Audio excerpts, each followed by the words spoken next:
Israeli Prime Minister Benjamin Netanyahu has stated that Israel is ready to resume fighting in Gaza at any moment. Speaking at a ceremony for combat officers, Netanyahu reaffirmed that Israel will pursue its objectives in Gaza, either through negotiations or military action. This statement comes after Israel halted the release of Palestinian prisoners under a truce deal. Hamas leader Mahmoud Mardawi, meanwhile, has said the group will not engage in further ceasefire discussions unless Israel releases 620 Palestinian detainees who were scheduled for release on Saturday.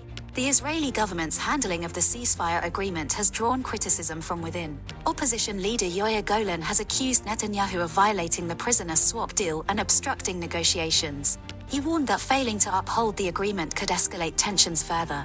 Israeli Foreign Minister Gideon Saar is in Brussels for talks with European officials. The meeting with the EU foreign policy chief will focus on the humanitarian situation in Gaza, Israeli-Palestinian relations, and regional security.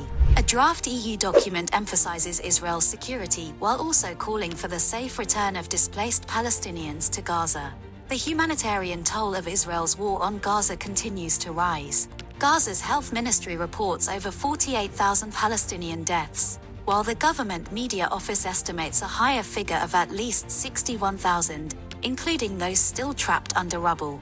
More than 111,000 people have been wounded. Meanwhile, Israeli tanks have been deployed to the occupied West Bank for the first time in 2 decades, as thousands of Palestinians flee Israeli military operations in northern refugee camps. In Lebanon, an estimated 450,000 people attended the funeral of former Hezbollah leader Hassan Nasrallah, nearly 5 months after he was killed in an Israeli airstrike.